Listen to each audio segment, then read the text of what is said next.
제가 소개해드리겠습니다. 국내 마약 투약 추정 인구가 65만 명, 일상을 파고든 마약을 쫓는 손희민 경감님이십니다. 아유, 안녕하십니까. 반갑습니다. 소개를 직접 좀 해주시죠. 저는 용산경찰서에서 마약범죄 수사팀장으로 근무하고 있는 손희민 경감이라고 합니다. 아, 반갑습니다. 아니, 제가 좀 앞서 소개를 하면서 놀랐습니다. 이게 65만이요? 수치가 굉장히 높게 나왔는데요. 와. 현직에 있으면서도 심각성이 상당하다라고 느낀 계기가 몇 가지가 있는데, 최근에 네. 사람들이 돌아다니는 강남 한복판에서 네. 이제 주사기로 프로포폴을 투약을 하고 쓰러지신 사례가 뉴스 봤어요. 네. 네네네. 서울 지하철 신논현역 출구 앞에서 여성이 약에 취한 채 길 한복판에 누워있다는 112 신고가 접수됐습니다.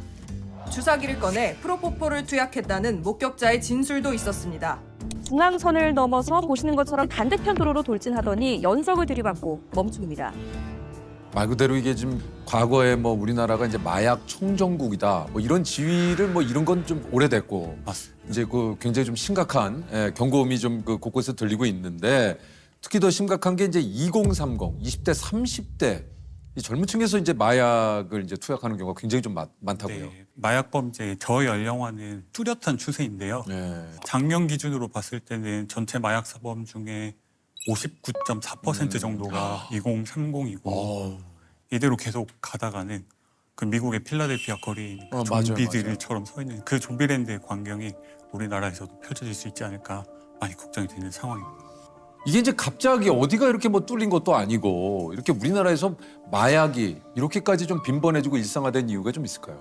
여러 가지 요인이 복합적인 것 같은데요. 무엇보다도 이제 마약류의 단가가 좀 많이 내려가지 않았나. 아, 단가도 내려갔습니까? 네. 그 예를 들어서 필로폰 같은 경우에는 1회 투약분을 구매하려면 한 2에서 3만 원 정도.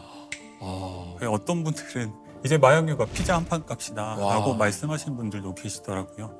그만큼 이제 심리적 장벽도 많이 낮아지고 접근성도 좋아지고 가격도 떨어지니까 많이 접근할 수밖에 없는 환경이 만들어진 것 같습니다. 제가 근무하고 있는 용산경찰서에서는 작년 한 해 동안 209건의 마약 신고를 처리를 했는데요. 네네. 드라퍼, 그러니까 유통책들이죠. 숨겨놓은 그렇죠. 마약류가 발견됐다거나 발견되기도 하고. 밤에 수상한 사람이 와서 땅에다가 뭘 이렇게 묻고 있더라. 이런 신고도 있었고. 그래서 확실히 용산이 이태원이 있다 보니까 가장 많은 비중을 차지하는 거는 이태원 거리에서 술을 마시고 잠깐 정신이 잃었는데 아무래도 내가 누군가 내 술에 마약을 넣었던 것 같다. 이렇게 신고하는 경우가 종종 있습니다. 그 경감님이 올 초에도 큰 사건을 좀 맡으셨다고 그래요. 네, 뭐 뉴스에 많이 나서 대부분 알고 계실 텐데 네. 반포대교를 가던 폴 차량이 맞아요. 네, 추락해서 네네. 떨어진 사건인데 그 차량 안에서 다수의 프로포폴 빈병 그리고 실제로 프로포폴 들어있던 병도 있었고.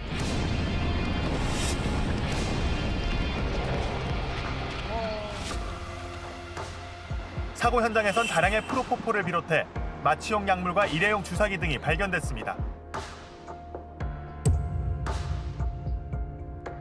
긴급 체포를 제가 직접 했는데 나중에 말을 하는 걸 들어보면 어떻게 기억을 하냐. 나 차에서 프로포폴 맞았던 것까지 기억나고 그 뒤로는 기억이 없다. 정신을 차려보니 떨어져 있었다. 이렇게 말을 하더라고요. 피의자 같은 경우는 1월 달 기록을 보면 이틀을 빼고는 매일 프로포폴을 맞더라고요. 포르쉐 운전자한테 마약류를 제공했던 병원을 계속 수사를 하다 보니 되게 많은 환자들이 반복적으로 되게 짧은 주기로 그 병원을 방문하고 있었더라고요. 마약류 처방 이력을 쭉 살펴봤더니 심각한 경우에는 8개월 동안 200회가 넘는 마약류를 처방받기도 하고 하루에 3, 4군데, 많을 때는 5군데까지 병원을 돌아다니면서 프로포폴 맞고 다니는 환자도 있더라고요. 공통적으로 방문하는 병원 리스트들이 있어요. 지금도 그런 병원들 위주로 해서 집중적으로 수사하고 있습니다. 10대들 중에도 이게 이제 10대의 마약 문제도 이제 굉장히 좀 심각하기도 한데 마약의 실체를 모르고 접근하는 경우가 좀 있다고 그래요. 그렇죠. 이제 암암리에 요새 많이 퍼지고 있는 걸로 전자담배 형태로 전자담배 카트리지에 액상 마약류를 담아서 이렇게 유통되는 경우가 있다 보니까 제2의 프로포폴로 불리는 에토미데이트는 과남용할 경우 의식불명 상태에 이를 수 있다고 전문가들은 경고합니다. 친구들 사이에서 또래 집단 사이에서 기분 좋아지는 담배다 아니면은 살 빠지는 약이다. 어. 집중력을 향상시켜주는 약이다. 이런 식으로 이제 처방받지 않은 향정신성 의약품을 투약하기 시작하다가 이제 점점 이제 중독이 되는 네. 거죠. 마약류에 손대고 신종 마약까지 이제 가는 거죠. 그러니까 이제 말씀하신 대로 진짜 친구가 야 이거 나 해봤는데 전혀 뭐 아무 문제 없어. 이거 그냥 아무렇지도 않은 거야. 그리고 나중에 뭐 실제로 체포가 되거나 하는 경우에도 발뺌을 하는 경우가 많아요. 예를 들어서 나는 그냥 전자담배인 몰랐다. 줄 알았다. 이게 내가 마약류인지 어떻게 아냐. 똑같이 생겼는데. 근데 그렇더라도 만약에 마약을 그런 식으로 뭐 이제 접했다면 이건 이제 법에 따른 처벌을 받는 거죠. 맞아. 뭐 그런 변명은 소용이 없는 네, 거죠. 처벌은 피할 수가 없습니다. 그 전에는 이제 이태원 클럽에서 파티를 하다가 아파트로 장소를 이동해서 거기서 마약 파티를 하다가 한 명이 추락을 해서 사망을 했는데 그게 또 경찰관으로 밝혀져서 조금 맞아요. 기억이 나요. 기억이 나요. 많이 화제가 됐었던 적이 있습니다. 강원경찰청 소속 경장이 추락해 숨진 서울 용산의 고층 아파트. 일행 중에는 비뇨기과 의사와 대기업 직원, 헬스 트레이너, 대학생 등이 있었습니다. 경찰은 이들이 단체로 엑스터시, 케타민 등 마약을 투약했던 거로 보고 있습니다.